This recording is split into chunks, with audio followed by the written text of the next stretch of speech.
Right. Good afternoon, geographers. We had an overwhelming response to this webinar today, and I'm so excited to welcome you. And well, it's just absolutely wonderful to see faces again, seeing as though we're not all out and about at the moment. I kind of had to brag with where I'm at the moment and to show you it's really hot, whereas the rest of you all look pretty dressed up there and getting cold. So yeah, it's about 30 degrees in the Lowveld at the moment and just spectacularly beautiful. But anyway, so that's enough bragging. I would like to quickly share with you what we are going to do today. Right, so welcome to our fourth webinar. And each one, the numbers are growing exponentially, which is just fantastic. And we're very excited about that. So, hello. All right, just some suggestions so that we have a happy webinar today. If I could please ask you to stay muted while the presenters are talking. And if you could please put all questions into the chat, even if you do ask them out loud, so we have a record of them for later, please. If your streaming is a little slow, you might want to consider putting your video off, please, because that would make it just a bit faster for you. And we thank you for joining us and remind you to please become a member of SAGTA if you aren't one yet, and you can email Amanda at secretary@sagta.org.za and she'd be quite happy to help you. We do try and make it worthwhile so that there is good value for money if you do join us. And then for today, what are we going to be discussing? Thank you to Carol for bringing some attention to this. We're looking at the grade 9 subject choices. We would like to help you to get some more grade 9s to take geography up to matric. So we're very excited to have a presentation by Gareth, and I'll introduce him to you now very soon. And then we'll have the questions and answers afterwards. So while you aren't sitting here right now, we would like to be a little ray of sunshine in your life. And to try and make things a little bit easier for you and to give you some resources which would actually help you as a teacher, not having to reinvent the whole wheel. Okay, so I want to remind you quickly of the SAGTA website. If you haven't been onto the website, I really suggest you do. It's got some awesome stuff on it. And we would need you to scroll down to where we've got the COVID-19 teacher support at the moment. We've got the topographical map and orthophoto map downloader over here, where you can go and click on it and get all your topographical maps. And we have our online teacher resources. At the moment, these are both accessible to all geography teachers, but the dates on these will have a ending. And one of these days, these resources will only be available to SAGTA members. And so we do actually encourage you to become a member and have access to this the whole time. Under the online teaching resources, if you click on that, you'll see it goes to Google Drive. And we've created a folder here. I just want to show you where it is. If mine will just stream. It's a bit slow in the Lowveld, it's this warm weather. There's a webinar folder down here. If you double click on the webinar folder, it will open up with all our previous webinars, and you will see the subject choice resources underneath here. And there's another document where the webinar recording links are. So as soon as we finished today's recording, we'll put the link here and you're welcome to go and watch it there as well. And under the subject choice resources, there are some documents which might help you. You don't need to reinvent the wheel. And if you double click on that one, you will find them there. And you can use what you want and do what you want with those. Okay. So I'm hoping we are able to help you as teachers a little bit so your life is easier and that you don't need to go and reinvent everything. But now I'd first like to introduce Gareth to you. So this is Gareth Wood. He is a pilot for SAA and he's married to a teacher, which I think this gives him a whole lot of points already. And he has 2 beautiful little daughters. And he's going to tell you how he is available to help you with your grade 9 subject choices and what he can offer you to make it an exciting option for your students for grade 10, 11, and 12. Thanks, Gareth. It's up to you now. Yes, thanks very much, Inika. I do appreciate it. Yes, I had a conversation with Inika probably on about a month ago. It was just the idea of sharing experiences from a flying point of view, to be able to ignite a passion and a love for geography, especially with the learners at the stage when they're going to be doing subject choices. So definitely I would be able to, with quite an extensive experience of flying, I would definitely be able to share my my experiences. Inigo, are you able just to allow me just to do the screen share from your side? Yes, I'm doing that. There we are. Let me just go. Right, let me just see over here. Okay, it's coming up. And right, so just a little bit about myself. I currently work for SA Express. You probably heard in the news it's not doing too well at the moment. It's actually in the process of being, hopefully not being liquidated, but it is closing. So I've got about 13 years of experience and about 5,800 hours. So I've had quite a bit of experience of flying, and definitely the viewpoint that I have of weather has definitely birthed a love of flying, a love of weather for me. And I can definitely share lots of experiences that hopefully will definitely ignite for the learners a passion and a love for wanting to be able to continue taking geography. So as I said, with lots of time in the air, I've definitely got lots of stories and experiences to tell about how weather definitely influences a day in the life of a pilot. So what today is definitely just going to be an intro as to what I think I'll be able to help. So I'm not going to be doing a lesson today per se, but basically just running through what I could definitely assist if you would like. So the presentation, the aim, as we said, would be to promote geography as a subject by showcasing the industry in which geography is an integral part, and that obviously would be flying. So definitely not a lesson, but lots of life experiences, life stories, and definitely the end goal would be to try and ignite the interest for the subject. And then obviously the theory side would definitely be able to be picked up when they take geography further. So definitely this one would definitely be for grade 9 learners with the subject choice in mind. As I was saying yesterday when we were just talking, all the topics are definitely going to be covered from a flying perspective and how it relates to a day in the life of a pilot. In terms of the length, I was thinking of trying to keep it definitely about the length of a normal lesson, and then definitely opening up the floor afterwards for question and answers. I definitely find question and answers sometimes are actually even more beneficial than actually running through a presentation, because that's where you can interact with the learner. So probably 35 minutes, and then definitely open up with no time restriction on question and answers for that. So just basically overview. So to give a kind of a snippet, would break it down into 2 aspects, definitely navigation and meteorology. So the points that I'd want to cover would be map work, and basically just running through. So you've got different types of projections. Which projection would we use? How do you get from point A to point B? How are you going to navigate? That's going to be, obviously we need to start learning about true north, magnetic north. What's the difference? Compass north. Believe it or not, what causes the compass to have its own heading? You know, how do we mitigate for those errors? How do you actually do the plot? How do you choose from A to B? How do you actually go and do a plot? How do you measure it? How do you choose the route? And then you come across, and you actually, how does a pilot put a navigation log together?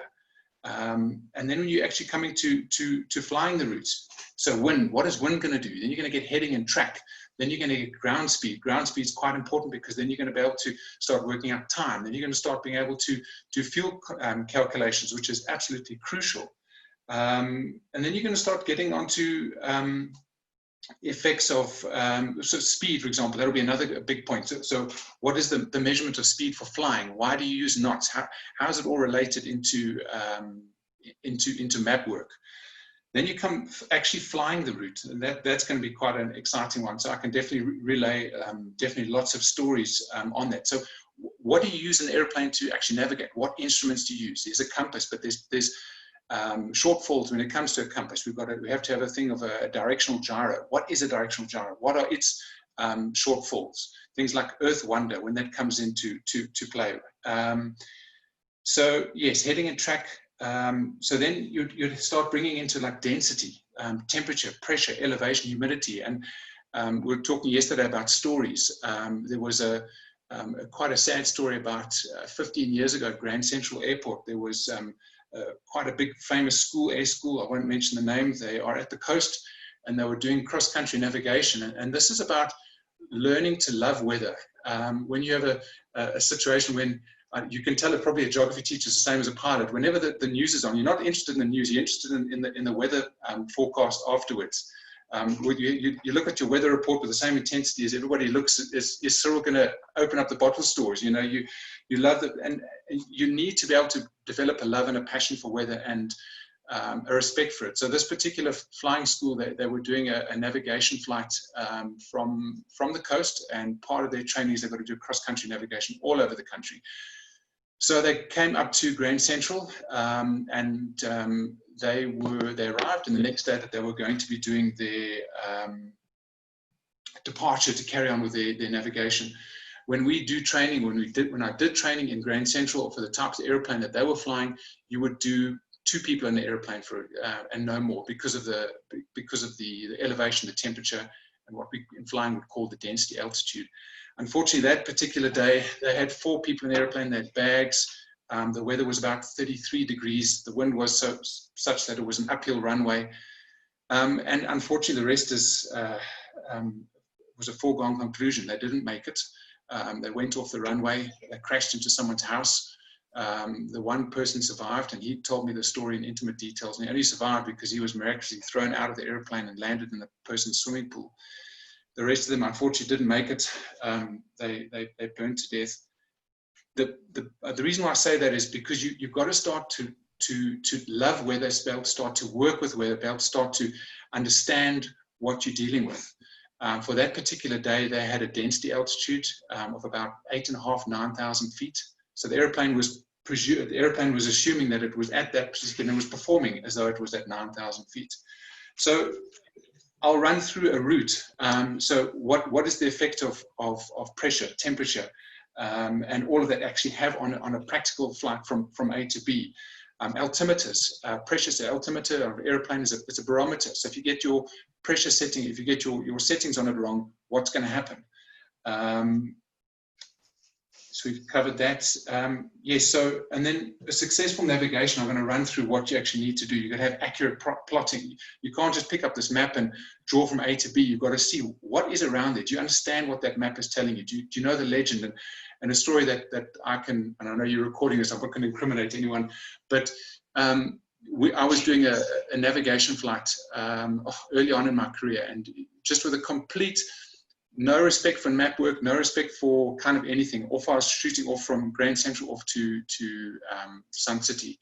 It was early evening, and not actually paying attention to an actual plot. And why is it so important? And when the teachers actually teach about map work and accuracy of it, I almost didn't live to tell the tale. And I was flying off, and the sun had set, and you know, you've just got your private pilot's license, so you're the king of the roads. You know everything. And luckily, the airplane I was flying had quite a bright beacon on underneath. And it's obviously through these stories that you're going to be able to ignite the passion. I had a really bright beacon underneath that flashes as part of the navigation lights on the airplane. And just happily merry, bombing off on my way into the darkness off to Sun City. I happened to look outside the window, and suddenly the light was flashing, and suddenly there was a tree right underneath me. And what I had done is I drifted, and I hadn't plotted correctly, and I went right over basically like a small mountain towards the northwest of Lanseria. And yeah, by God's grace, I definitely got to live to tell the tale. If you don't believe in God, you definitely soon believe it after about a couple of weeks of flight school. But the lesson there is accurate plotting. And if you take map work, you don't take it seriously, you're going to come a cropper in flying. So learn to love the map that you've got, understand what it's saying, look around it, situational awareness. So that I will definitely be able to expand on. Accurate weather integration, so be able to understand what the weather is saying and get your forecast and bring it into your plot, and how's it going to affect you. Map reading, aerial photographs, definitely. So map reading, I've just touched on that story. So being able to see the picture on the ground and be able to relate it to the map that you've seen, and the other way around. Unfortunately, there was a story of a student who unfortunately lost his life on a cross-country navigation. They got lost.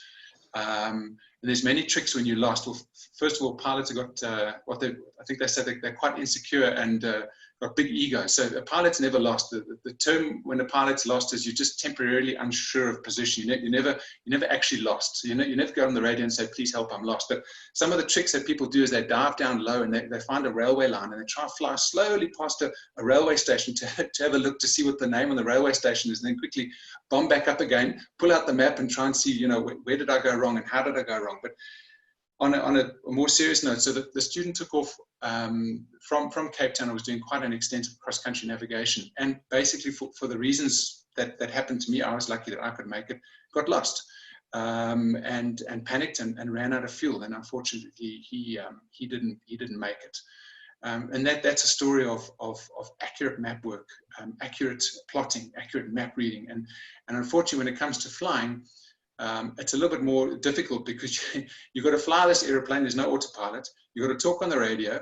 You've got to contend with a little bit of weather, and you've got to look out the window, and you've got to look at the map. So it's quite a multitasking exercise in it. But definitely the ability to multitask. So the second part that I would, after we cover the map work, I'd definitely come into meteorology, and that would be the part where I just want to catch up with my presentation here. So just backtracking. So if there's anybody who's wanting any more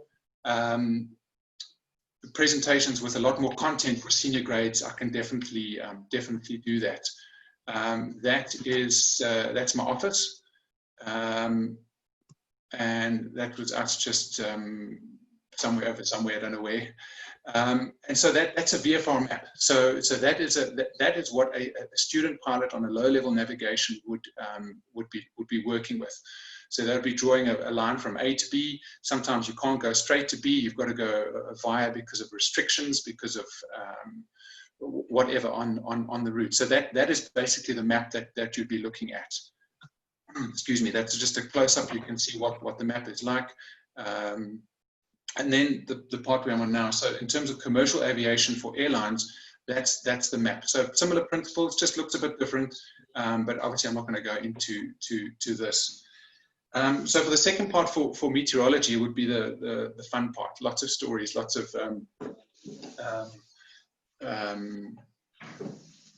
yes, definitely lots of stories. So when it comes to commercial flying, you no longer fly on map work, you fly on IFR, so instrument flight rules. So for the map work that you'd be speaking about, that'll be visual flight rules. So where you have to see the ground and you have to relate what you're seeing to the ground to the map and the other way around. If you get into any kind of weather or clouds, you're not allowed going there.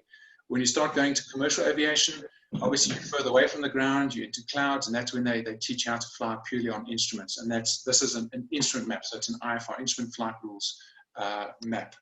So what I would want to, sorry, incidentally, that's the picture of a synoptic chart of 11 o'clock this morning of what it looked like at about 18,000 feet. So I definitely want to bring in synoptic charts as well. What I would want to do for this part is basically run through a flight. So take a flight from Cape Town, Joburg to Cape Town, and run through weather from pre-flight planning, specifically knowing what the weather's doing, what the forecast is doing, and how does it impact a pilot. And it's huge. You've got to work out how much fuel you've got to use. It's Christmas time. Everybody wants to get to Cape Town. The plane's packed to the rafters. Can you take all that fuel? Do you have to offload some passengers? So I can definitely run through scenarios there and why it's so important. So run through from the takeoff to the climb, the cruise, the descent, the landing, and definitely do some in-flight weather stories there. So specifically here, I want to focus on weather, specifically understanding weather. And unfortunately for this presentation, that if anybody would want to do it, it's just going to be bite sizes. A story that definitely early on in my airline career, I had the privilege of flying with a guy who loves weather. He's passionate about it, and he would always tell me, Gareth, weather's telling you a story, and you need to listen to what she's saying because it's very important. And I remember he told me a story that definitely sent shivers down my spine. He was doing a flight from Port Elizabeth late night to Cape Town. It was during the winter. And they were well on their way. They were quite full, so they were limited on fuel. You can't take off unless you can legally do the flight and also legally have an alternative. If your destination Cape Town, you can't land there for whatever reason. So I know he would have been on minimum fuel to take the load. But things do go wrong. Air traffic control routes you in a different way. You might be on the ground a little bit longer. The winds might be stronger. So you can use up a bit more fuel. So he was routing to Cape Town, being the proactive man that he is, loving weather, being able to read what it's saying, started picking up weather reports of what's happening in Cape Town. And it started to tell a story very different to what the forecast was. There were a couple of aircraft inbound from Johannesburg. One of them was a Mango flight. They were already a lot closer where the weather started to turn. So he was starting to pick up temperature dew points, the wind, the direction. He was able to start to put he was able to put the pieces together to see where this was going. He was seeing what the visibility was like, and he could definitely start to make some plans. Mango attempted the approach, couldn't get in. The instrument systems will be able to guide you down to certain points, but then if you can't see, if the fog is obviously lower than that, you can't land. They attempted the approach. They elected to do a go-around. Well, had to do a go-around. That's basically you just power up the airplane and you just go back up into the air again. Air traffic control says to them, okay, what are your intentions? They tried the approach again. They couldn't get in. The next airline behind them, he was a lot more critical on fuel coming in from Johannesburg. He attempted the approach, couldn't get in. Air traffic control said to him, okay, state your intentions. So he said, okay, look, we're going to try one more approach. And he said, listen, if we cannot get in on this approach, we have to route to Port Elizabeth, as in right immediately. We need vectors straight away. No problem. Tries the second approach, he couldn't get in. Now the fun starts. That's when the pressure starts building. He says he needs to get to PE now. The problem is there's a whole queue of airplanes that have diverted. They're ahead of him and they're going on their way to Port Elizabeth. One of them is my colleague, because he saw this picture, and before all of this unfolded, he obviously made the decision to turn around and start routing off to Port Elizabeth. Again, think of being able to understand whether he's got to make this decision, a critical decision, and he obviously he knew what he was doing. He's a local lad. He knew what the weather was like in Cape Town. Here comes the problem. The airplane in question needed to climb higher. So the higher you get, the air becomes less dense. The airplane uses a lot less fuel. He can't climb because there's a whole queue of airplanes in front of him, and you have to have certain spacing.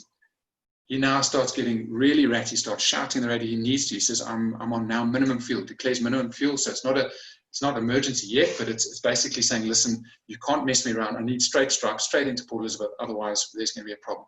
You can't get climb. You can't get climb. What can you do? Eventually, he says, my flight management system says I'm not going to have enough fuel. He declares an emergency.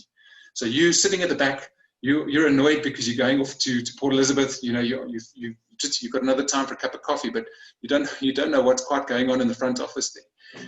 And so luckily with my colleague's ability to turn around, he had a little bit of extra fuel on board. So what he did is he basically went as fast as he could to create separation between himself and this other airplane. It allowed him to climb up through the level to a point where the flight management system said, listen, you now have enough fuel. So he had to keep up the speed as fast as he could for as long as he could, just to create that separation to allow him to get to Port Elizabeth. They landed safe and they were fine, but hearing that story just rings home again to the fact that if you don't take weather seriously, as a pilot, it will kill you. And that's an extreme example of a late night flight when your alternatives like Cape George are closed. But it brings into it highlights the fact that weather is important, and you need to know exactly what is going on. I would like to talk about turbulence, the causes, thunderstorms, the different classifications of thunderstorms. Why are they a threat? Why can't you fly through thunderstorms? What are the issues with thunderstorms? So in the brief time that I have, just like to have a little snippet of opening the door of a thunderstorm to basically say what is going on inside there, and why is it such a threat to airplanes when they're in the air, when they're on the ground, when they're trying to land, when they're trying to take off. What is the issue? How do we avoid them? What instrumentations do we have to try and avoid them? When are there situations when you can't avoid them? And believe me, there are a few, and you have to choose the lesser of the evils. I mean, you have a situation where you'll get airborne from an airport. We've had it before. The airport's closed. You're en route. There's now a score line. there's like a whole wall between you and where you're wanting to go. The airport behind you is closed. You had some sort of inclination that there was going to be a score line. You could see it, but the stuff builds quickly. Now you've got to get through it. So how do you try and negotiate with thunderstorms? I've definitely had quite a few close calls, and I'll definitely be able to share some stories on that. When it definitely becomes tricky is when you're starting to try and handle emergency situations. We had one when we couldn't get the wheels out after having got through thunderstorms, and now you've got to somehow get airborne again and try and sort the aircraft out, but you actually have to get close to thunderstorms. So how do you try and fly in and around thunderstorms? That's what I'd want to say. Yes, so, and before I get onto climate change, so the other thing we chatted a little bit yesterday about it was this doesn't just have to be in terms of aviation. Thunderstorms are such a huge topic where it affects people on the ground as well. I was just sharing yesterday, I was at a kid's birthday party a couple of months back, I think it was in February, and the weather was horrific, but the parents and the kids were in the swimming pool, and I was absolutely gobsmacked. And I'm sitting there at the side of the pool trying to say to these guys, listen, this is not just in the movies, this actually happens. And just the blank stares and, mind your own business. So geography definitely has a role in basically saving lives. It's something that I'm very, very passionate about. We spoke yesterday about the number of learners who've passed away unnecessarily because of thunder lightning. And we spoke yesterday possibly that there could be projects that the schools could do about lightning policies. I've also heard some really dodgy stories of people, what they believe what thunderstorms are, particularly kind of in rural areas, of what and how to basically live in and around thunderstorms. Someone's going to get hurt and someone's going to die, and this is the role of geography. Geography's definitely got a role of educating and like I say, saving lives. Icing, I want to definitely talk about icing. Icing is a huge topic. How do you relate it back to synoptic charts? How do you read a synoptic chart? Synoptic charts will definitely tell you where icing is, thunderstorms, their movements, what direction are thunderstorms moving. And then I want to talk about climate change, what I've noticed in the years that I've been flying. And yeah, and then as I say, to get to the question and answer session is in my opinion where the magic happens, and I wouldn't want to rush question and answers. I've done similar talks like this at schools live, so I've obviously never done it on virtually. So I just obviously have to talk to the teacher if anybody would be interested in how we would run it, obviously through chat rooms, but also want to kind of limit the number of people on it so it can be really interactive. But the question and answer sessions is where the magic happens and where I enjoy it. So I definitely split it into two, and definitely no longer than a school lesson, and then a question and answer session. So from me, that's pretty much what I would be able to do in terms of subject choice for grade 9 learners. And as I said, we probably definitely would be able to integrate other grades if needs be. So yes, thunderstorms there, that's a massive, it's a picture that I've taken. I was saying yesterday, whenever I'm in and around thunderstorms, the last thing I want to do is start pulling out my camera and start snapping shots. So definitely thunderstorms are a big part of what I'd want. Aerial photography that's coming in from Johannesburg, attacking it from the northwest, and obviously a bit more low level. This is also quite an interesting shot. This was out of Port Elizabeth. We were the first aircraft departing. Again, I get quite excited. You can see the fog starting there on the right-hand side, and particularly on the left. Within about 10 minutes from this, the airport was basically closed. So again, the importance of being able to read and understand weather. It's going to have a massive commercial implication on the business if you get it wrong. So you've got to know you've definitely got to know your stuff. And it's beautiful. Weather is absolutely exquisite. It's one of those, you look out the window and there's a different picture every single day. So that's pretty much from me. I don't know if there's any questions that anyone would want, but that's how I would say I'll definitely be able to assist in the topic of grade 9 subject choice. Annika, back to you.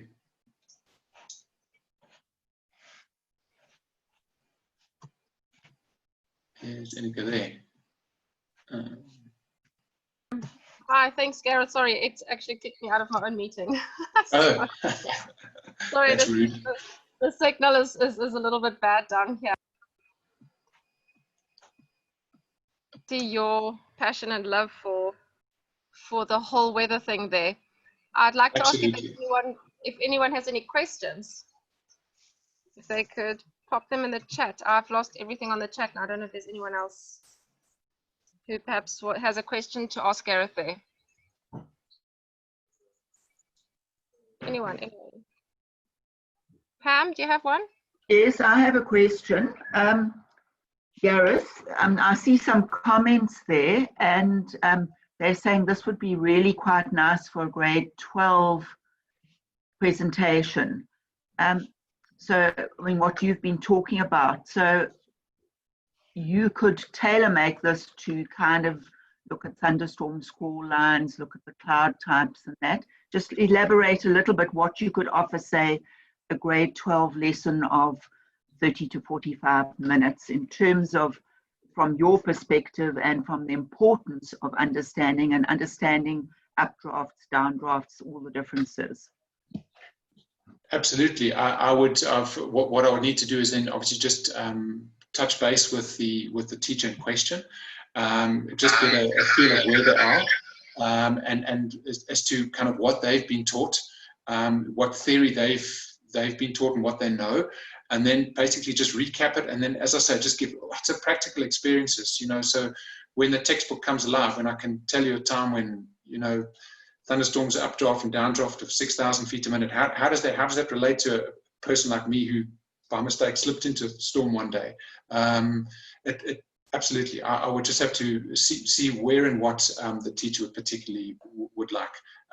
Thunderstorms are something that I love, so I could definitely talk for forever on it, but I would just need to find out exactly what they would want. Just trying to see what other questions here. Inika, have you got all the chats?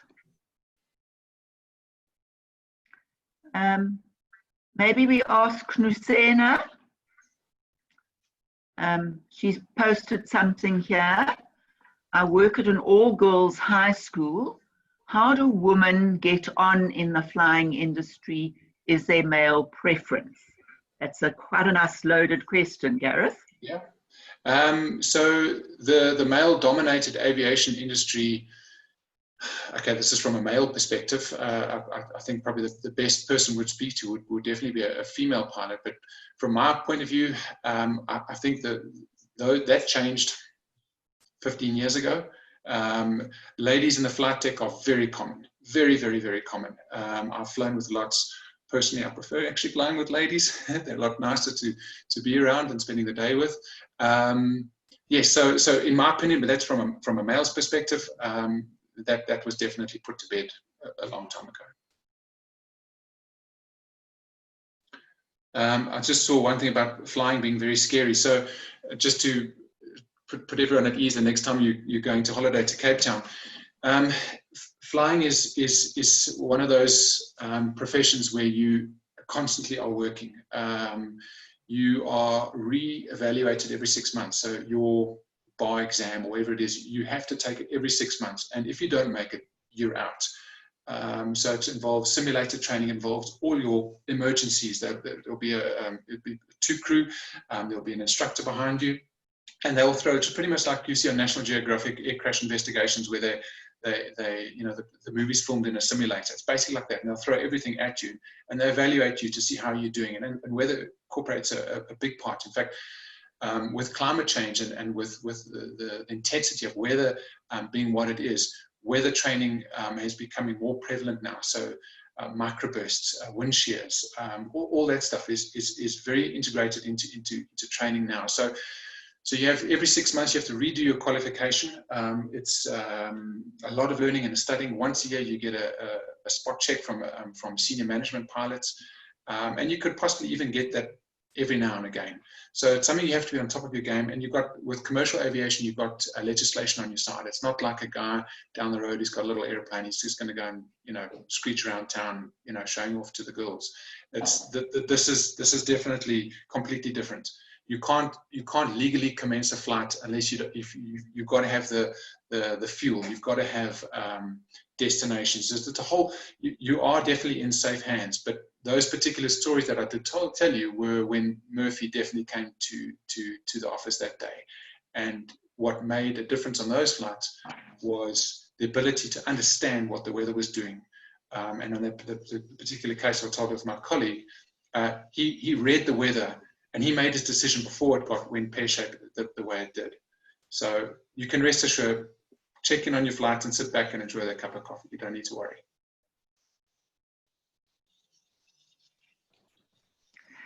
Gareth, I've got another question here, and I know Yes. that's something we teach from, well, even in 8 and 9 we'll mention it, climate change. So what aspect of climate change do you believe has affected you, perhaps in the last 10 years, the most? Fantastic question. Global warming. So obviously, you know, temperature would be one of the contributing factors for thunderstorms. Hotter the temperature, moisture, the intensity of the thunderstorms have, and it's actually quite funny. We get to the end of a summer season, and all the pilots always talk like, "Yo, that was a hectic." I mean, that was the intensity level was just so much higher than last year. And every year, that same conversation is happening. I haven't had much experience. It was only 13 years, as I say, with a bit of flying. But I can honestly say that every single year, there's a marked increase in the viciousness and intensity of thunderstorms. You were talking yesterday, Pam, about supercells. The weather is definitely changing. I mean, just in terms of, you know, supercells, obviously with unstable wind and air movement. Often would be flying, and on the aircraft computer system would give you winds at particular levels that you're flying. The winds now are completely different from what we used to. There'll be certain stages you're flying and there's no wind outside, and so the seasons are also blending into one another. I mean, we have times when we're flying in July in the Highveld, and we're asking air traffic control for deviations left and right around cumulonimbus thunderstorms. So yes, the seasons are blending into one another. You haven't got, I mean, when I first moved up here from the coast, you would get to like April and that's it. It would be blue skies, no problem up until, you know, November, December. But the seasons are blending in, the intensity of thunderstorms are getting, the weather's moving in different ways now. So you could normally predict thunderstorms, you know, the average typical thunderstorms, they're called the Welkombachhunde. They come in from the southwest, and they start moving towards the field, and they grow in intensity. Obviously, Joburg being a city is one of the contributing factors for thunderstorms in terms of concrete and heat. So it builds up intensity and passes off to the northwest. Now they're coming in different ways. They last different lengths. I don't know if you can recall, about 2 years ago, there was a really strange phenomenon that happened. There was a thunderstorm. Thunderstorms in the country, yes, they're intense, but they'll last about 20 minutes, maybe. If there's a whole group of storms, it might cause a problem for you for about 30 minutes. Generally very isolated. This particular day, my colleague had landed in Bloemfontein, and they got reports that the weather was bad. So what air traffic control, they work together and they sequence flights into Johannesburg. So they won't give you start clearance in Cape Town or anywhere else if they know that there's going to be flow control into Johannesburg, meaning they're needing to slow down or put restrictions because of whatever. An airplane stuck on the runway, weather, whatever. And that particular day it was weather. What made this one very odd was the storm was coming in the direction in which it was supposed to, so from the southwest, and it came up and it built in intensity, but you used to it just continuing to pass and all the precipitation coming out and basically the storm just dying out. But this one, it went over the city of Joburg Airport and around Ekurhuleni, and it just stopped. And it deposited, I don't know if you, the pictures were phenomenal. Joburg Airport was flooded. The basement was flooded. It was up past it. It was flooding the cars on the highway. Those concrete midsections. The water was over that, flowing over. It's not normal. You know, the intensity, but the movement of the storms. I'm noticing that's also changing. So yes, climate change is definitely for real. Wow. Gareth, I see Justin has his hand up to ask you a question. Justin, do you want to ask quickly? Yeah, how's it, Gareth? I've definitely heard your voice in an aeroplane before, but anyway, I had two questions. The first question was something that I saw on a video a while back, but it involved something called the St. Elmo's fire phenomenon, which has to do with like the ionization of something within a thunderstorm, and it creates this like how does it, like a fluorescent effect within your flight, but you might only see it in the evening. I don't know if you've experienced that. And then the second question I had was, would you suggest that we have, along our flight paths in South Africa, would you suggest that we have like micro jet streams that almost assist in flight time? Because I know, for example, one day you get in an airplane, it takes 1 hour and 45 minutes to get to Johannesburg, and then other days you get in the airplane and it takes 2 hours and 10 minutes. So, you know, do you think that they are, I mean, I know naturally we have certain winds during certain seasons, but at upper level, within the higher levels of the atmosphere where you fly, would you suggest that they're sort of micro level jet stream systems? So on your synoptic charts, it will show you where jet streams are. So you as a part of your pre-flight planning, you'll be able to see where the jet streams are, the directions, the speed, and more importantly, you'll be able to see areas of clear air turbulence. So it's called CAT, where the airplane is bouncing around, but you open up the windows, but hang on, what's actually happening here? There's no clouds. Why are we? So you'll be able to try and avoid those areas. But you're quite right. You want to get into a jet stream because it's gonna make your flight time shorter. It's gonna make the bean counters happier because there's less fuel burn.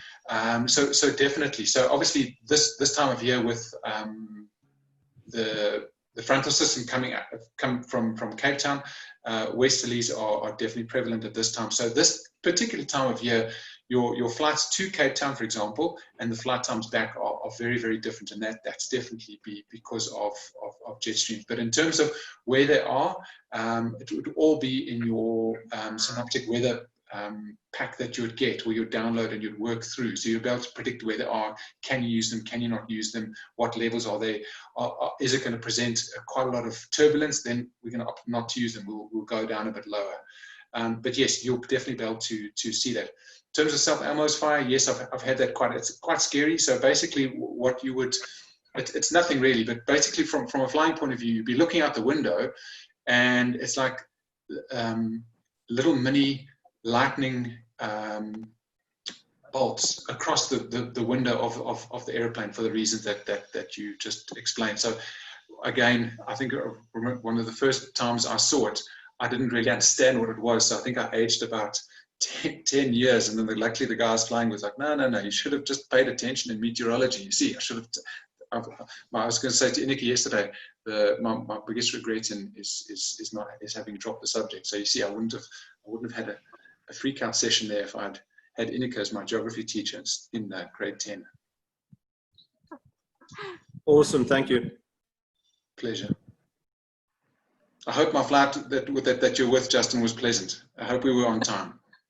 No, it definitely was. But there was actually a story where I took off from Joburg on the way to Cape Town, and we got rerouted on the way, and we landed in George. And instead of getting home at 6 in the evening, we had to catch an inter-Cape bus from George to Cape Town. So I got home at, I think, 6 the next day. But anyway, yeah, it's good for teaching. Yeah, sorry. Yeah, any other questions? Yeah. The Q&A sessions are the best. They are. It sounds like the people would love to have you with a few matrics, maybe when they finish their syllabus and there's some time before they have to actually start with their exams. It would be exciting for the matrics just to see what they've studied relevant. So that might also work. 100%. Yeah, that's absolutely perfect. And like I say, I definitely want to just, if that's the case, I'd like to talk to the teacher and then just basically find out where they're at, what theory they got. So, and then just try and make my experience, my stories relevant for the theory that they've learned. Because my role here wouldn't be to, in that particular case, or wouldn't be to necessarily have a theory lesson, but basically make the theory that they've learned come alive and to see why it's so important. Yes. Okay. Tennille wants to say something quickly. Thanks, Inka. I just wanted to comment, just because this for me is really interesting. So I work for the South African Weather Service as a meteorologist for 8 years, and then I've been teaching for the last 2 years. So to speak to pilots and kind of have the in-between between pilot meteorology and teaching is very interesting. Gareth, just if you do teach the grade 12, something that I found difficult from a not being a teacher in a professional environment, it's good for the teachers to give the content. So for teachers, if you can tell Gareth exactly what is required in the syllabus, then it might help him a little bit more from a professional side to kind of direct, you know, instead of saying, oh, we teach them tropical cyclones, you know, how in depth do you go? Because I found as a meteorologist, often we were at a whole nother level because you studied for so many years and grade 12s are not quite grasping at that level. So I thought that would be interesting. But Gareth, it's very nice to hear that there are some pilots that do enjoy geography. I know they used to refer to net monkeys because they used to say we always got our forecasts wrong, but it's incredibly difficult to forecast variations. So yeah, anyways, thank you for your time. Absolute pleasure. Yes, and just on that topic of tropical, you know, the big factor there, just for a bit of break, would be like some stats. You know, so you know, like what generally is the force of those storms. I've heard stories of where those storms can lift the ocean, the top of the ocean up by 2 meters. You know, and just to discuss and just give some wow factor and some basically, you know, how do you navigate around that? Basically, just going back to and how do you pick them up when you fly? Yeah, so yeah, good point. Thank you. And Tennille, I just need to tell you that because Gareth is married to a teacher, which is awesome, he's actually gone through the CAPS documents and the syllabus of the grade 10s and 11s and 12s just to see what would be the appropriate parts of it that he could speak about. So yeah, I think that would work. Fantastic, very helpful. Right. Sorry, Francois just wants to know, is the cost of pilot training prohibitive or are there bursaries? Good question. So about, in this country, about, I'd say 3 years ago, cadet pilot in terms of commercial flying stopped. The cadet training, so where you would basically get your part or all of your training sponsored by one of the airlines, or one of the, it would either be SA Express or SAA.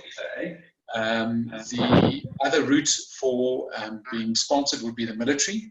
But as I say, the commercial side has definitely dried up, basically because the particular companies they were not in a position where they could outlay the expense of training.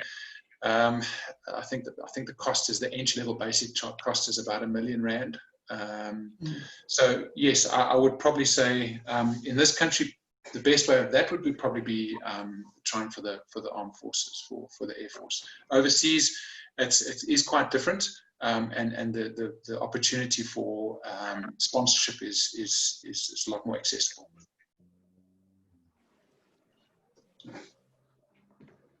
Good questions. I'm loving this. We can keep going. Are there any more questions from anyone? Nothing. Gareth, that was amazing. That was so brilliant. And I'm afraid maybe your inbox is going to be overwhelmed very soon. I've put your email address there again. No, if anyone wants to contact you, then they can get that. Awesome. So basically, just to recap, so this one would be basically just a snippet, just a showcase, and basically trying to promote the subject. And yes, we can definitely talk if there's anything else or any other subject that or part of geography we want to elaborate on. Most definitely. Thank you. Thank you. Thank you. So I think you all need to register to become members of SAGTA if you're not. And I guess you have to watch out for the next one. Pam, is there anything else you would like to say? No, that's fine. Okay, fantastic. Well, then thank you to everyone. And we've kind of finished in the time we'd like to finish so that we don't use too much data. And if you're on holiday, have a wonderful holiday and stay warm.